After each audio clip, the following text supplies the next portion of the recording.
Igreja Açores, o programa com a atualidade da Diocese para ouvir ao domingo, ao meio-dia, na sua Antena 1 Açores.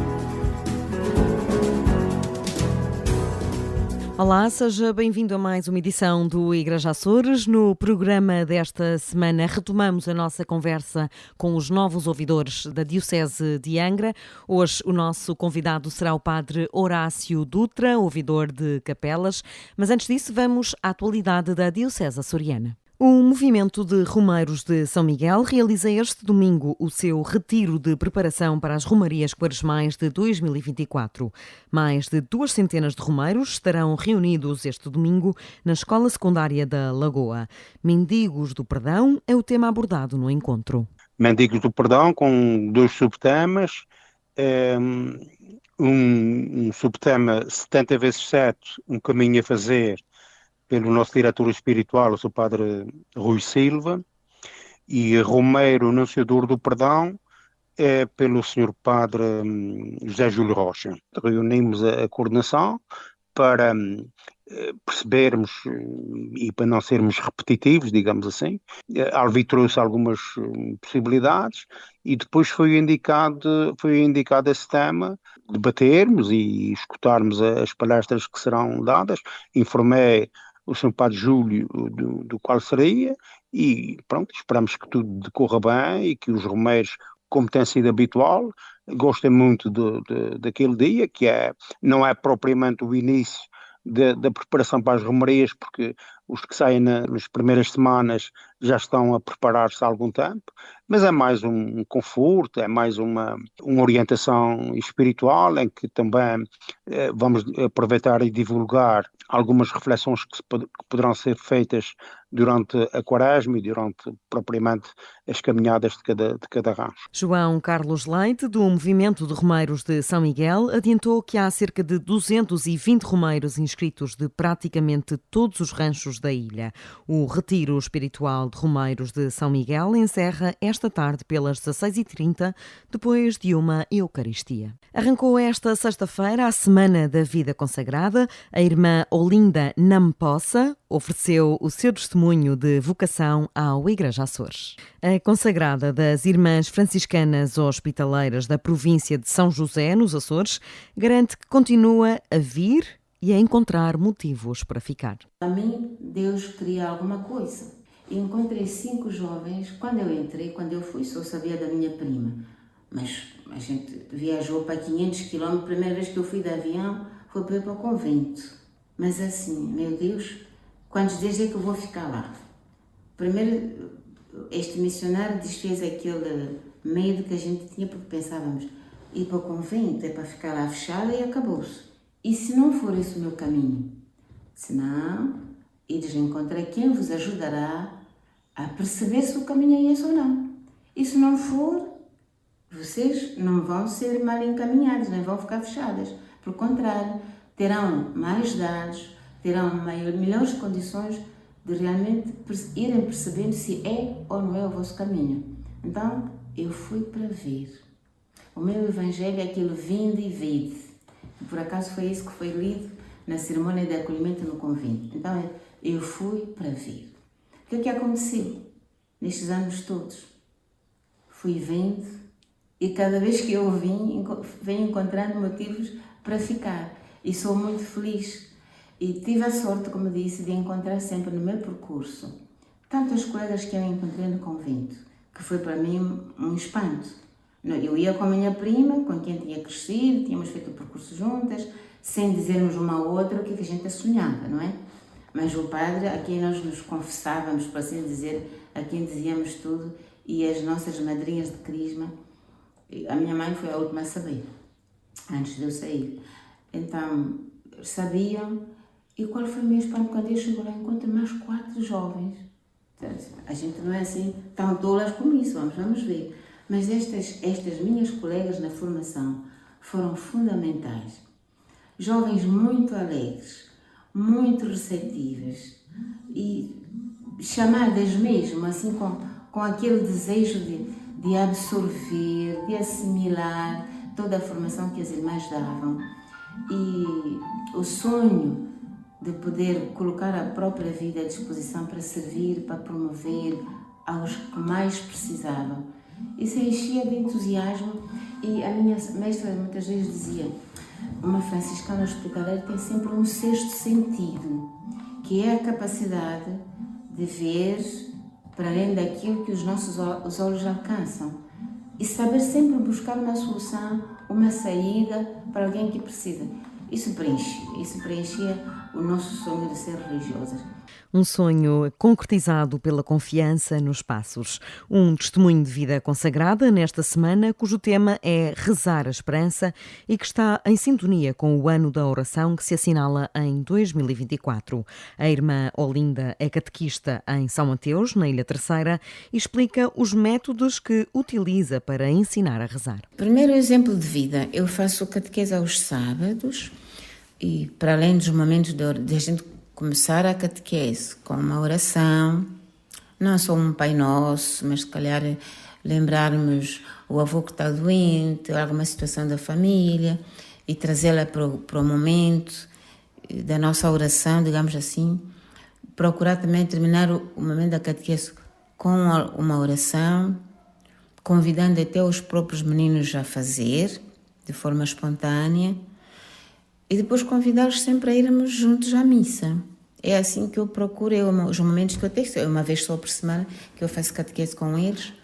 Então, a melhor maneira de ensinar é nós fazermos esses momentos, criarmos os momentos de oração com eles. Até porque já são poucas as crianças com hábitos de oração. Que algumas crianças têm algum hábito, ou com a avó que faz esta oração, ou que faz as suas orações como eles dizem. Mas a gente percebe que eles não têm. Até porque assim, eu estou a fazer o 7º ano. A adolescência é aquela idade um bocadinho para orar de certas coisas. Então a gente percebe que eles, alguns têm algum hábito ou alguma experiência de oração na sua família, mas estão naquela fase dessas coisas não funcionam. E, por exemplo, quando termina a catequese ou quando eles entram, a tendência é ignorar sempre que há um momento de oração. Eu, inclusive, este ano fiz umas cópias e estão numa amiga, peço a um deles para distribuir. Mas às vezes que fazem de conta que estão esquecidos. Mas a gente tem que sempre insistir. Insistir não, propor faz parte, na medida em que nós conseguirmos metermos isso na nossa rotina e a forma como nós o fazemos toca mais ou toca menos. E normalmente eles são receptivos, embora talvez não tomem a iniciativa. Este ano, por exemplo, tive a experiência um dia que eu também esqueci-me, assim, momentaneamente, que a gente costuma terminar com oração. E quando termina, estamos a terminar, já levantam-se, depois está a mexer. Eu disse, mas a catequista ainda não rezou. O segredo é a consistência e mostrar que a oração é a forma de encontro pessoal com ele. O 28º Dia Mundial da Vida Consagrada assinala-se a 2 de fevereiro. Numa passagem pelos Açores, Tobias Rodrigues, ex-sacerdote formado em Angra, esteve à conversa com o Igreja Açores e recorda o quão difícil é a vida sacerdotal depois da ordenação. Um dos defeitos que a Igreja tem como sistema é implementar determinadas estruturas que não são dependentes das pessoas depois que ocupam os cargos. Portanto, por exemplo, na política, tu não podes receber determinadas ofertas. Independentemente de quem sejas, não podes receber. Há uma estrutura que salvaguarda que a pessoa que está no cargo não possa abusar involuntariamente ou não deste cargo. Na Igreja isto não existe. Portanto, depende do bispo que vier, depende do padre que for para a paróquia, depende do Papa. Este Papa, quando se for embora, esta conversa sinodal pode tudo desaparecer. Vem outro e diz assim. E infelizmente isso é E também é muito injusto para as próprias pessoas. Quer dizer, o Papa tem 30 e tal anos. Não é justo. Não é justo para um rapaz com 23 anos ou 24 anos que sai de um seminário assumir toda uma organização da vida das pessoas. Não? Precisa de ser apoiado e não ser só ele, porque obviamente vai ter falhas, não vai ser perfeito. Tobias Rodrigues diz ainda que a Igreja está desajustada da sociedade atual em algumas matérias. Uma coisa que a Igreja tem é um apego ao magistério e algumas coisas que se diz na Bíblia, né? E portanto cria-se como é que se chama isso? Em espanhol um bucle, é um beco sem saída. Sim. Onde a gente não consegue resolver o problema. Portanto, na parte das mulheres, aparentemente, porque Jesus não teve, ou não se disse, ou não se viu, portanto, agora a gente não consegue sair daqui ad eternum. Quando nós esquecemos que o nosso fundador disse: fazei, amai-vos como eu vos amei, e ele foi um disruptor fantástico. Acho que uma das razões é essa, uma certa apego à teologia ou ao magistério para experimentar outras coisas.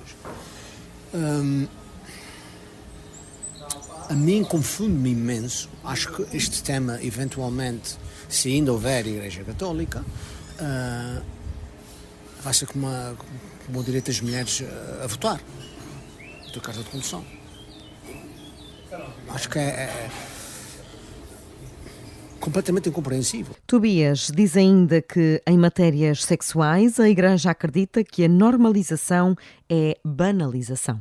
Outra razão, talvez esteja não sei se existe uma conexão com o facto dos padres não casarem, que deveria ser uma coisa muito mais simples de o fazer, e depois dentro disso uma conexão com, na minha opinião, uma visão limitante ou limitada do sexo. E, portanto, todos esses temas do sexo, a Igreja irriça-se toda e tem muita dificuldade parece que ao normalizar, vamos banalizar. E eu acho que há uma possibilidade de distinguir aquilo que seria a banalização das coisas com a sua normalização. E o mais normal, se uma pessoa quer casar, casa. O agora motivador de equipas acredita ainda que, no contexto de caminhada sinodal, é importante ir experimentando algumas coisas que se vai dizendo, para irmos, se for preciso, mudando de direções. Terminou na passada quinta-feira o segundo turno das jornadas de liturgia na ilha de São Miguel. Primeiro na ouvidoria de Vila Franca do Campo e esta semana na ouvidoria da Lagoa.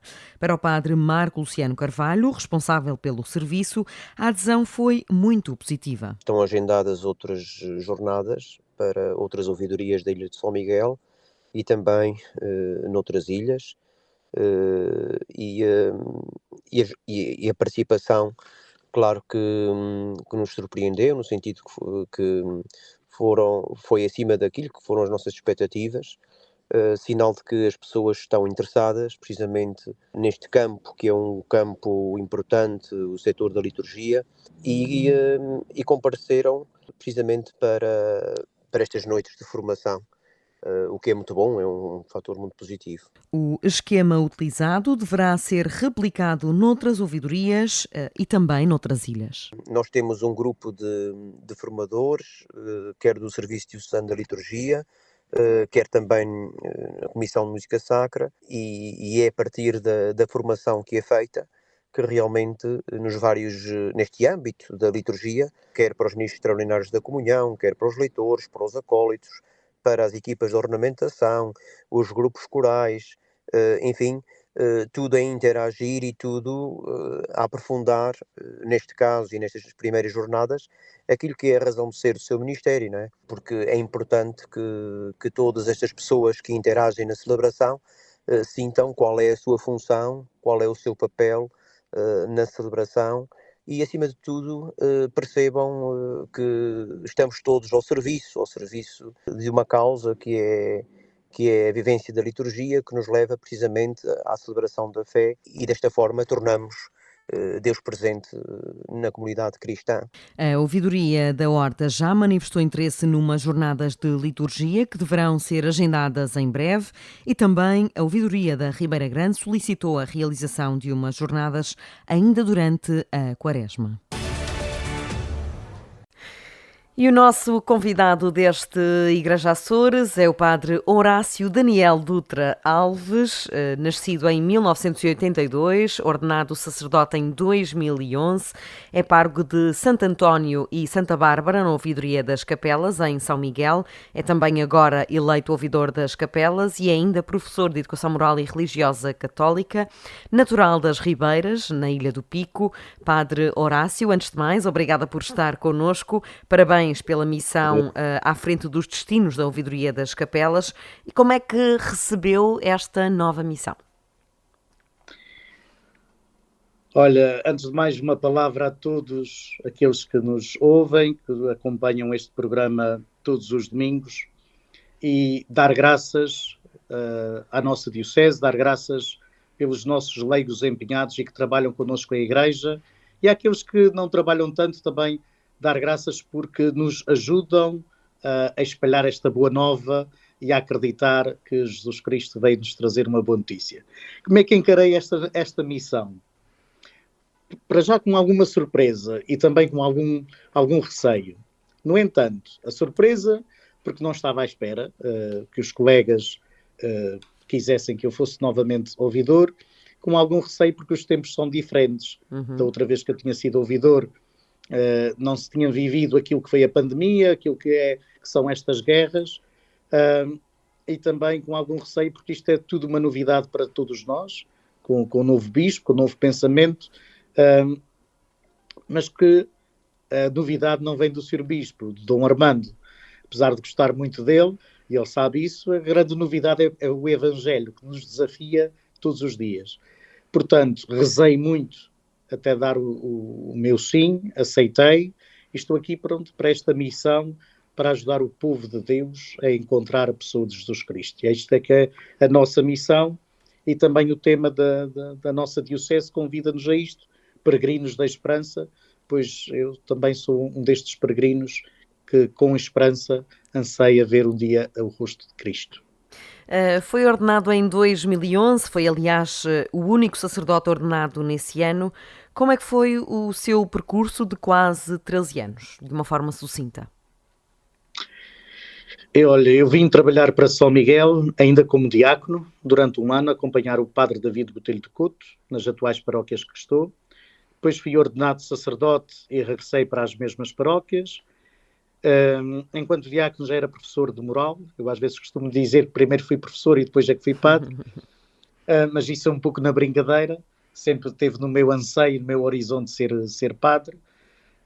Atualmente tenho 22 turmas completas em Educação Moral e Religiosa Católica. O meu percurso, não há muito para dizer porque abracei esta missão nestas duas comunidades. São duas comunidades extraordinárias, que me oferecem todos os dias algo novo. Naturalmente que, como qualquer outro sacerdote, como qualquer outra pessoa, por vezes pensamos que vamos cair no desânimo, mas eis que há um novo alento, uma novidade e um ressurgir desta esperança, e tenho a alegria, como eu costumo dizer, tenho a alegria de caminhar junto com o meu povo e, portanto, abracei estas duas comunidades e depois acabei por abraçar as restantes 6, formam estas 8, quer quando fui ouvidor antes, quer atualmente. Portanto, a grande novidade está em não desistir de viver aquilo que é a pessoa de Jesus.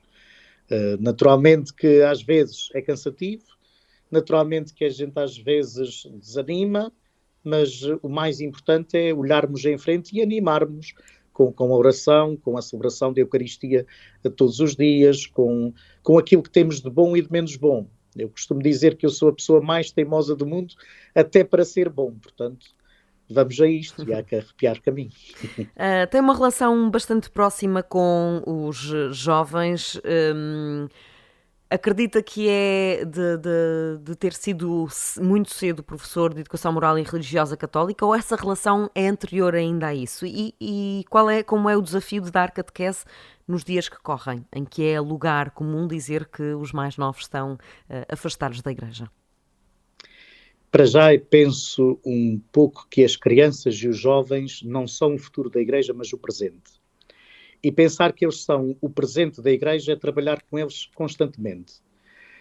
A minha relação próxima, ou minimamente próxima com os jovens, vem ainda antes de ser padre, ainda da minha magnífica Ilha do Pico, da minha comunidade paroquial, de Santa Cruz das Ribeiras, em que pertencia ao grupo de jovens, ao grupo de acólitos.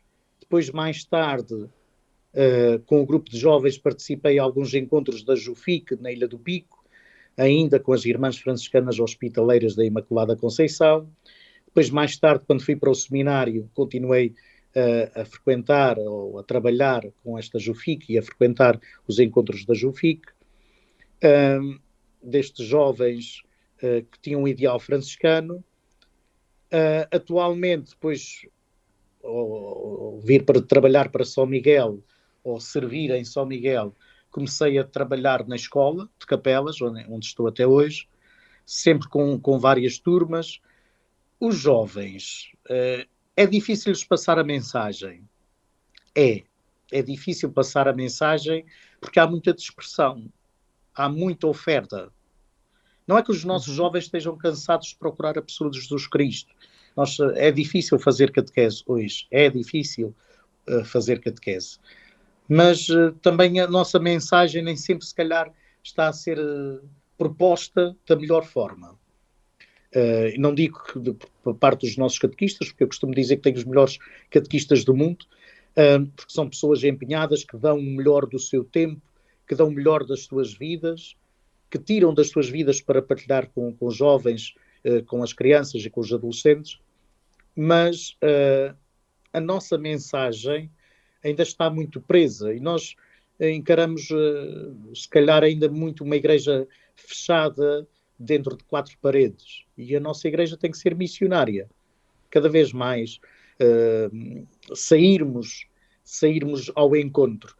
Nem todas, e é preciso ver que nem todas as pessoas, mesmo os mais adultos, estão preparados para ver quer o padre, quer os catequistas, quer os próprios leigos empenhados da igreja saírem das 4 paredes.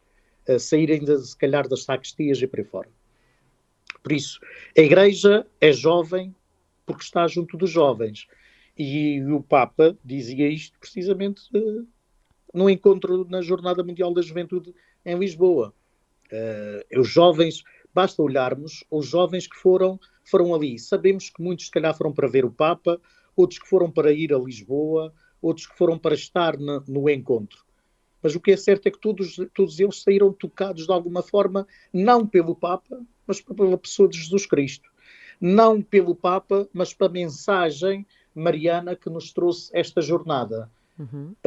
E depois sim, aparece aqui o Papa, que tem sido um homem trazer uma lufada de ar fresco à Igreja Universal, e depois, na nossa Igreja Diocesana, o nosso Bispo Dom Armando, que também tem procurado pautar este episcopado com esta lufada de ar fresco, que é a esperança e o encontro com o Evangelho. Portanto, não somos nós, não sou eu que estou perto dos jovens, é o Evangelho que me leva a aproximar deles. E os jovens querem saber do Evangelho, os jovens querem procurar o Evangelho. No entanto, há muitas ofertas, desde de atividades extracurriculares à própria escola, a tudo aquilo que são as redes sociais e por aí fora. Nós é que temos que nos adaptar à linguagem deles. E não sei se está a ser muito, muito fácil a Igreja se adaptar às novas linguagens e aos novos tempos. Também não tem resultado. Dizia há pouco que a ouvidoria que abraça agora é diferente daquela que abraçou há alguns anos e com uma pandemia que tudo mudou. Qual é a ouvidoria que encontra agora? Como é que podemos definir, digamos assim, a ouvidoria das capelas? Olha, a ouvidoria é um pouco diferente daquilo que eu encontrei antes, por vários motivos.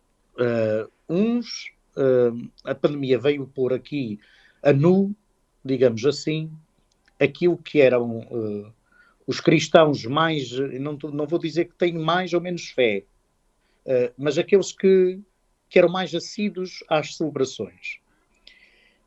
Veio pôr a nu aqueles que eram mais próximos das celebrações e aqueles que estavam mais afastados. Depois, a ouvidoria cada vez mais de capelas é um dormitório para aqueles que trabalham em Ponta Delgada. E aqui nós temos que ver que o preço exorbitante das casas, os salários que são aquilo que nós conhecemos, portanto, a nossa ouvidoria, grande parte é um dormitório para aqueles que trabalham em Ponta Delgada. Ponta Delgada, Ribeira Grande, ou no resto da ilha. Depois, se é um dormitório, é difícil chegar a estas pessoas. Temos que ter aqui uma proposta, e é aquilo que eu dizia há pouco, às vezes a gente fica muito à espera que as pessoas venham ter connosco, e nós é que temos que sair.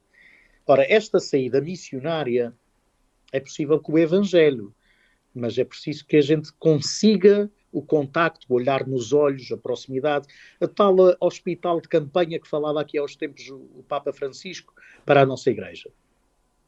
Por isso, atualmente, nossa ouvidoria de capelas, com estas 8 comunidades, além do dormitório, temos também, e da dispersão, temos a dispersão geográfica, temos aqui o facto de termos algumas comunidades que têm perdido muita população. Porque uma coisa é olharmos a nossa ouvidoria até algumas comunidades, outra coisa são outras que têm perdido muita população. Vê-se escolas a fechar, vê-se grupos de catequese que não têm qualquer catequizante e por aí fora. Portanto, há toda uma realidade socioeconómica diferente que nos deve levar a questionar a nós a forma como devemos apresentar o Evangelho, mas também deve fazer pensar aos nossos governantes a forma ou aquilo que querem para a fixação da população. Além disso, temos a questão da educação, das escolas.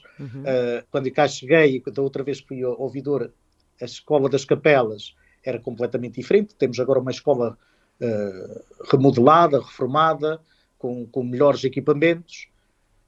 Resta saber se os nossos alunos agora conseguem acompanhar isto, porque o facto de termos estado 2 anos fechados, eles perderam aquilo que é a vontade, se calhar vontade não é o melhor termo, mas perderam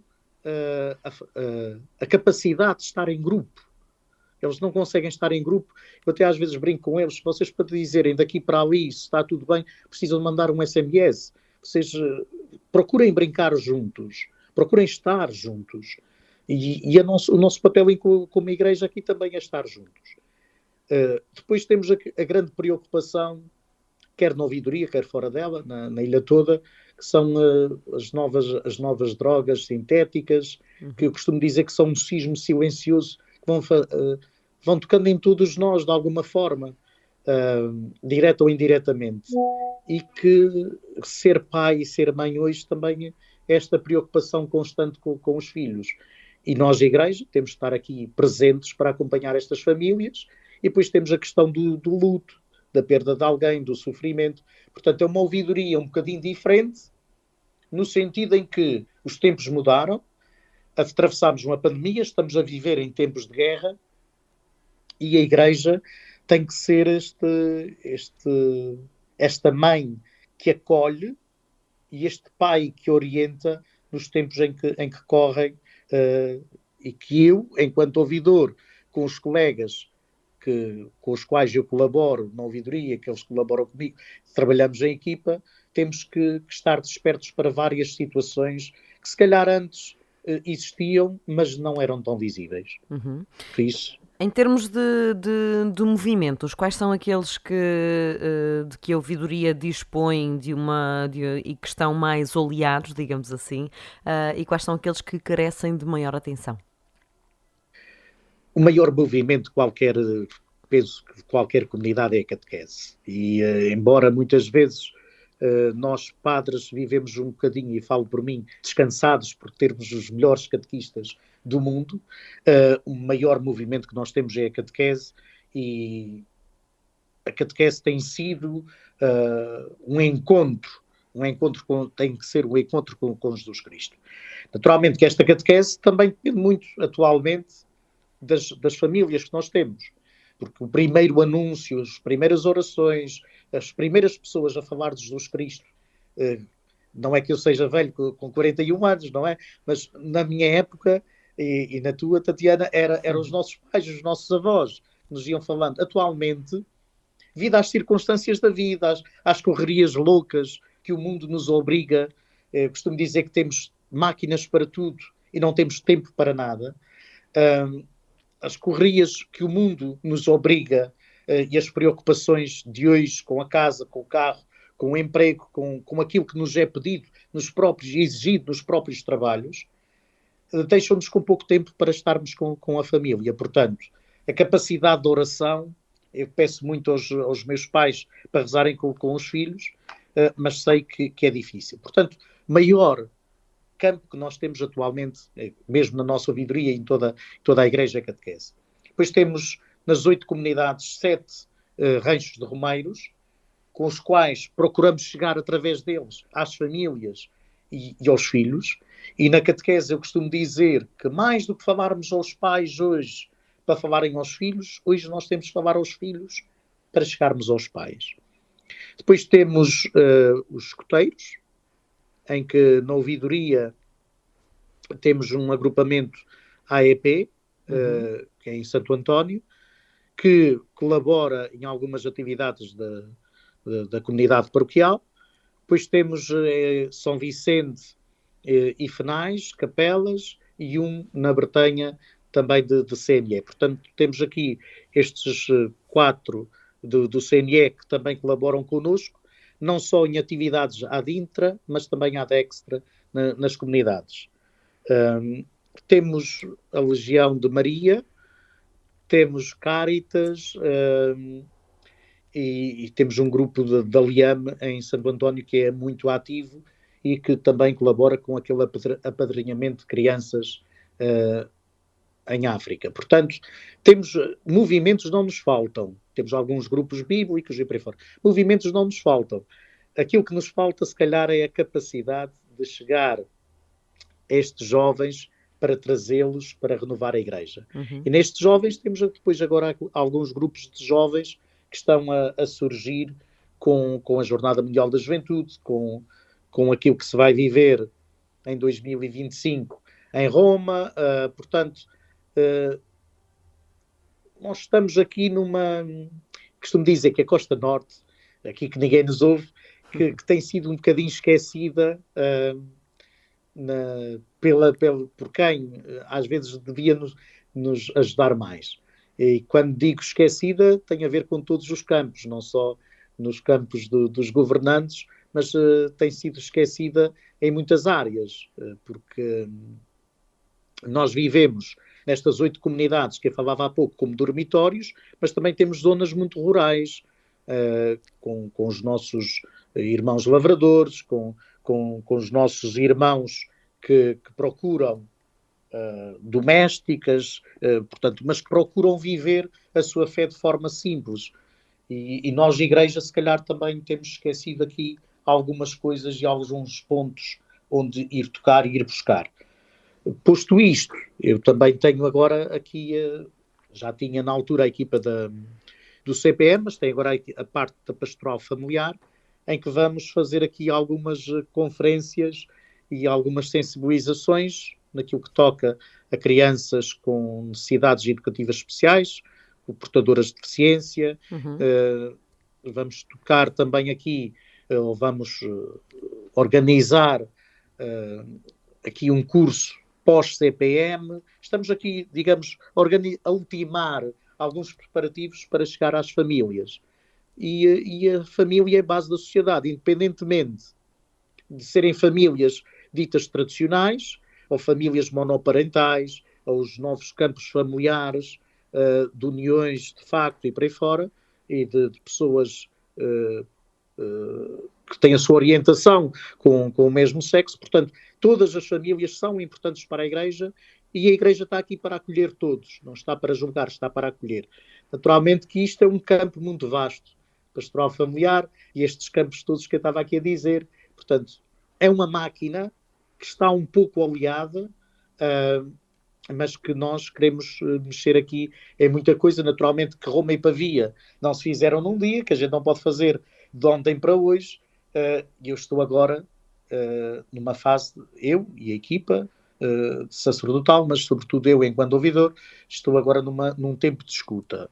Eu ainda outro dia dizia, no dia da infância missionária que foi em São Vicente, dizia um grupo de catequistas, eu estou num tempo de escuta e quero ouvir, quero perceber quais são as necessidades, o que é que nós precisamos para depois arrancarmos.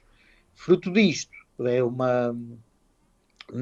na semana de 5 a 8 ou de 5 a 9 de fevereiro, serão feitas formações para todos os movimentos de ouvidoria sobre os conselhos pastorais e a importância dos conselhos pastorais, para que também possamos olear e pôr esta máquina que é pastoral, que é a evangelização, a trabalhar. Esteve recentemente no retiro do clero açoriano e as reflexões foram sobre ser padre hoje, a dimensão humana e espiritual do sacerdote nos dias de hoje. Que desafios é que se colocam hoje aos sacerdotes? Estou a ver que sabe muita coisa. Para já, deixe-me dizer, a irmã Ângela foi uma querida. O retiro foi um espetáculo. E como eu costumo dizer, foi, que maravilha. Desafios aos padres de hoje. Os desafios aos padres de hoje, penso que são o mesmo desafio que Jesus fez aos apóstolos. É o Evangelho. É deixar as redes, é deixar os barcos e segui-lo. Se nós andamos a segui-lo, bem, isto agora cada um responde por si. Eu também vou responder por mim. Mas o grande desafio hoje, que se coloca hoje à Igreja, é o Evangelho. Estou muito convencido que, mesmo este caminhar na esperança, ser peregrinos da esperança, todos que o Papa nos falava, o grande desafio hoje é o Evangelho. Cada vez mais. Celebrávamos esta semana a conversão de São Paulo. Paulo converte-se porque encontra a pessoa de Jesus Cristo. E nós não temos outra forma para encontrar Jesus senão a partir dos Evangelhos. A Igreja, os sacerdotes, os religiosos, os diáconos, os bispos, são simplesmente instrumentos. Nós somos instrumentos. Mas estes instrumentos que somos nós, dependemos da parte espiritual da oração, da celebração da Eucaristia a cada dia, que eu costumo dizer que é o meu tempo de namoro com Jesus Cristo. Dependemos do sacrário, de estarmos à frente do sacrário, escutar Jesus, rezar as nossas atividades. E, se me permite, foi nisto que o retiro nos veio trazer de novo. O facto de, se calhar, às vezes, a fogueira, o arder da fogueira do Evangelho em cada um de nós estar a tornar cinza. E acho que o retiro este ano teve esta dimensão de soprar as cinzas e abrasar de novo o nosso coração em Jesus Cristo e no ministério.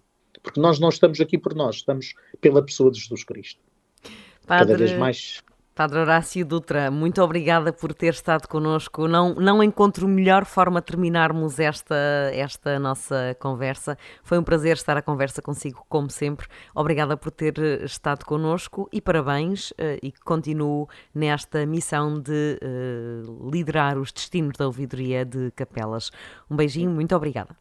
Beijinho, obrigado e um abraço a todos os açorianos e à nossa Igreja dos Açores, e que possamos viver este tempo de esperança e de caminharmos todos juntos para esta esperança, levando o Evangelho de Jesus a todos aqueles que ele procuram para a sua vida. E o Igreja Açores regressa na próxima semana com mais um dos novos ouvidores e com mais atualidade da Diocese Açoriana. Igreja Açores, o programa com a atualidade da Diocese para ouvir ao domingo, ao meio-dia, na sua Antena 1 Açores.